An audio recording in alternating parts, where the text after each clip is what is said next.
Well, let's talk now to the Leader of the Opposition, Sir Keir Starmer, who joins us now. Thank you very much for being with us. Good to have you on the programme.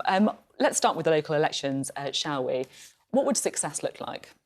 Well, we've got a really good team of candidates. We've got a very positive message. We're laser-like in our focus on the issue that matters, the cost of living crisis. And we want to make gains. We want to hold the good seats that we've got. We want to make gains. And so we go in a very positive spirit. I don't want to predict what's going to happen, but the teams are in good shape. And I can tell you the cost of living issue is the number one issue. And the conversations that we've been having wherever we are in the United Kingdom are essentially people saying to us, I can't afford to pay my bills and I've just got whacked for more tax by the government. The government has response to the cost of living crisis been an abject failure, and we've got a very positive proposition to put on the table. So what we're saying in these elections is send a message to the government about their total and abject failure in relation to cost of living. Vote for a party that's got an alternative, a plan to deal with what matters most, the thing that's keeping you up at night, and vote for a party that's on your side. OK, that's the pitch. You say you want to make gains. That's the argument we've been making across the country for the last, I don't know how many weeks, but it's great to be out there making that argument. You say you want to make gains. Could some of those gains come in Scotland? Do you think you might leapfrog the Conservatives to come second there to the SNP? Well, I've just come back from Scotland, so I was up in Scotland on Thursday and Friday with Anna Sawa, our brilliant leader up there. The team up there are in positive spirits. There have been some recent suggestions that we might overtake the Conservatives. I'm very conscious that whether it's in Scotland or anywhere else in the country, we have to earn every vote. I'm not taking anything for granted. I know that we've got a lot of work to do from where we landed in the last general election, but we're working hard on this. And I think the main reason for that is because we have this very practical response to the cost of living crisis, which is to say, look, oil and gas companies in the North Sea have made more profit than they're expecting. We should tax that and use it towards energy bills, take up to £600 off for those that most need it, and don't impose a tax in the middle of a cost of living crisis. We'll talk a little bit more. People like that positivity. We'll talk a bit more about the vision in a minute. But, you know, you're saying that you started from a low base after the last election results. I think everyone would agree with that. At the same time, though, the time that most of these seats were last fought was under Jeremy Corbyn. In that time, we've seen a Prime Minister who has been fined for breaking the law. We've seen a Conservative MP this week who had to resign after being caught watching pornography in the House of Commons. We've seen, as you've been talking about, a cost of living crisis. You shouldn't just be hoping to make a few gains, should you? Shouldn't you be absolutely storming ahead of the Conservatives in the polls? And why aren't you? Well, look, they are the dying groans of a sort of clapped-out government. I certainly accept that, whether it's Owen Paterson and the scandal there, whether it's Partygate, whether it's the sleaze that they've been boiled in at the moment. So why aren't you smashing them in the polls? Well, what we've done, when I took over, which was whatever it was, just over 2 years ago, we were over 20 points behind in the polls and we'd lost a general election, the worst loss for us since 1935. And in 2 years, we've turned the Labour Party around, we've changed the Labour Party. Nobody suggests that we haven't. And we've got ourselves into a position where we've now got a poll lead. So now you're just talking about perhaps being able to make a few gains on where Jeremy Corbyn did in 2018. In 2 years, that's a pretty extraordinary progress. We've got wind in our sails. We're a confident team. I've got a fantastic front bench out there. Now, obviously, when the next general election comes, whether it's next year or the year after, we've got more work to do into there. But to have gone from where we were when I picked up the Labour Party and the leadership of the Labour Party to where we are now is a considerable progress. More work to do, of course. We're going to fight for every vote in these general elections. I go nowhere expecting people to vote for Labour. Got to put our positive case on the table, say what we would do about the cost of living crisis. And I have to say, I scoured all the papers this morning, as you will have done. I didn't see a single thing from the government about what they're going to do about the cost of living crisis. Well, let's talk about lots of other stuff. Let me just finish on the local elections, because the Conservative chairman has accused you of a secret pact with the Lib Dems. It's on the front page of the Mail on Sunday. You probably saw it when you were scouring the papers. I did. Standing aside candidates where the Lib Dems are strong and vice versa to avoid splitting the anti-Tory vote. Now, in the South West, you're standing candidates in 61% of seats compared to 97% in 2018. Why? Well, look, the first thing I'd say is I wouldn't take anything Oliver Dowden says particularly seriously. And the fact that he is spending his Sunday opportunity to speak to the public, attacking Labour on some pact. Why doesn't he say something about cost of living crisis? Is it true? Is it true? I know you're trying. I know there's no pact. Everybody knows there's no pact. We will put a candidate up when there is a by-election, obviously after the Neil Parish resignation of yesterday. But what we're doing is focusing on the issue. So why are you standing so many fewer candidates and seats, such as in the South West? I think, and I'll happily have this checked out, that we are standing more Labour candidates in this election than we've ever stood. Now, I'm recalling a statistic in the back of my mind, but I'm pretty sure we've got more candidates out there than we've ever put in the field before. We're out there. I've got teams working across the country. We're positive. We're laser focused on the cost of living crisis. And all you've got from the government is mudslinging left, right and centre, whether it's Angela Rayner, whether it's Oliver Dowden talking about pact. Why aren't they talking about the issue that matters? Everybody knows that people are worried about paying their bills. What's the government got to say about that? Absolutely nothing other than we're going to tax you in the middle of a cost of living crisis. Well, let's talk about that, shall we? Because it's clear that you want to talk about the cost of living crisis. Well, because everybody I can tell that you want to get it into the number one issue. Answer. What is the number one thing you would do to stop? And I know you're going to rattle off, a few things such as, taxing oil companies a bit more, not putting up national insurance by the same amount, you'd pay a bit less on your energy bills due to VAT cut. But I'm just wondering if these things are big enough to meet the challenge of what we're about to face. What is the big idea to tackle it? Well, the immediate problem that many people are facing is that their energy bills have gone up by hundreds of pounds. And I've had, I'm afraid, too many examples of the human impact of that. A pensioner 2 weeks ago with mobility problems, aged 86, telling me that she's too scared to put her central heating on because of the bill, and she's got a sort of padded gown that she sits in most of the day. So that's the immediate problem. What's the government done about it? Absolutely nothing. But what's Labour going to do about it? What's Labour going to do? We're going to tax the oil and gas companies in the North Sea in relation to their excess profits, so the profits they didn't expect to make because the global price has been so high. And I heard Kwasi earlier on. And what are you going to do with that money then? We're not talking about taxing the profits they expected to make. This is the profits they didn't expect to make. We would then use that to reduce energy bills by up to £600 for those that need it, directly using that for the energy bills. Now, I can tell you this, £600 help with the energy bills for those that need it would be desperately needed and welcomed across the country. We also wouldn't introduce a tax, a self-defeating tax, at the worst possible time.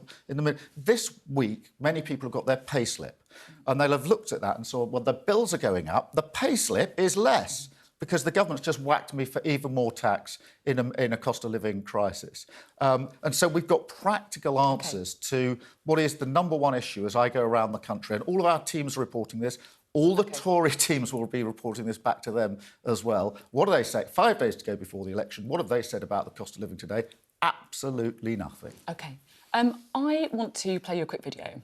It's an endorsement that you've received today from Tony Blair. I think it might be a little bit controversial with some people in the left of the party. Let's just have a little quick look. Keir Starmer has shown strength, determination and intelligence in setting Labour back on a winning path. He knows a Labour Party true to its principles is a Labour Party dedicated to winning power. I mean, some on the left might be a bit uncomfortable with this particular endorsement. Tony Blair won 3 elections, and the Labour Party doesn't win elections very often. So I think having the endorsement of Tony Blair is very important, very valuable, and I think further demonstrates the amount of work we've done in the last 2 years, the change that we've made. But I'm very happy to talk to and with someone who's won 3 elections because I didn't come into politics to be in opposition. I came into politics to win elections. It's strange because I remember interviewing you during the leadership election and I asked you if you thought you were politically closer to Jeremy Corbyn or to Tony Blair. Now, you wouldn't tell me. You said, I can think for myself, I don't need to hug Jeremy Corbyn, I don't need to hug Tony Blair or anyone else. I have to say, it feels a lot like you're a lot more comfortable hugging Tony Blair. I can't imagine you putting an endorsement video for Jeremy Corbyn up. You took the whip off him. What I've said... Why didn't you say at the time? Why weren't you honest to say, yeah, actually, I am more close to Tony Blair? What I said at the time, what I've said consistently is...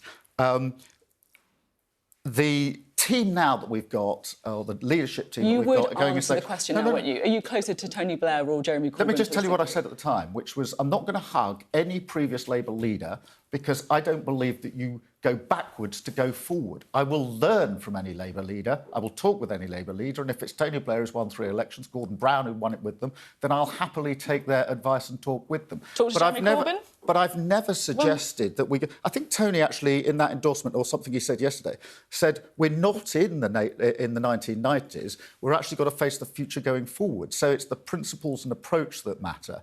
But I spend my time talking to people who win because I want to win. I want to win because I want to change the lives of millions of people across the UK for the better. You didn't tell me that in the leadership election, though, did you?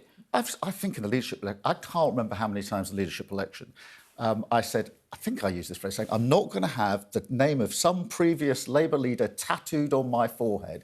I have to take this party forward, facing the challenge that we've got now. OK. I'm not facing the challenges that Tony Blair faced a quarter of a century ago. I'm not facing the challenge that previous leaders faced. I'm facing the challenges of tomorrow, and I'm absolutely determined to not only change the Labour Party, but to change Britain in the work that we're doing. OK. Now, I do need to ask you about what happened in Durham. This is when you were pictured drinking beer with party activists ahead of a by-election. At the time, of course, people in England were banned from mixing indoors, apart from at work. There's the picture there. Yeah. Lots of coverage of this. Was Angela Rayner there? Yes. We were in the office, we were working, we paused for something to eat, there was no party, no rules were broken, and that is the long and the short of it. And Durham police looked at it and decided there was absolutely nothing wrong. What we've seen this week is lots of... We've got an election on... No, I know what's going on here. We've got an election on Thursday. What is going on here? And there's just Tory MPs now that's trying to throw mud around because they've got nothing to say on the central issue of the cost of living. If they focused as intensely on the cost of living as they are on Durham, millions of people would be saying, you know, good thing too. I understand your frustration at this event being compared or may seem to be equivalent to other lockdown breaches. I understand. That's the problem with the comparison. What I struggle with is why, if Angela Rayner was there, you said that she wasn't there. No, let me just be... I don't understand why that would... OK, Sophie, there was a mistake. We made a mistake in the office. I get that it was a mistake, but why wasn't it corrected? Well, you see how it looks? It just looks a bit shifty, even if it wasn't. Why didn't you correct the mistake when you realised? We were asked twice, and I didn't even realise we'd made a mistake before until it came out this week. We're a busy office. We made a mistake. It's a genuine mistake.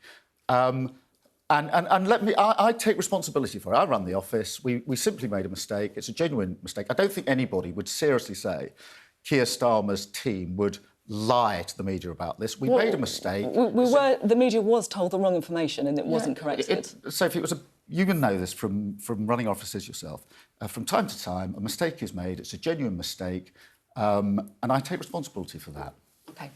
Now, I want to talk to you, finally, before we end, just a little bit about the sexism in Westminster that we've seen over the last few weeks. According to the Sunday Times, more than 50 MPs facing allegations of sexual misconduct after being reported to a parliamentary watchdog. More than 50. The papers are full of allegations from MPs licking researchers' faces to MPs watching pornography in the House of Commons. What is going on? Let me take that slightly in stages, because there's no denying when you reel off a series of examples like that, there's a cultural issue that we have to get to grips with, and culture change has to be led from and modelled from the top.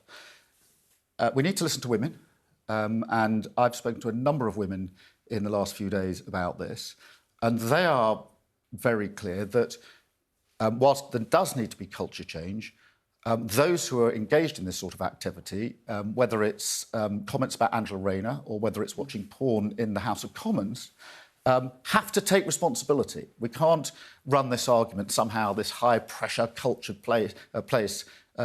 Take responsibility. Neil Parish chose to watch porn in Parliament.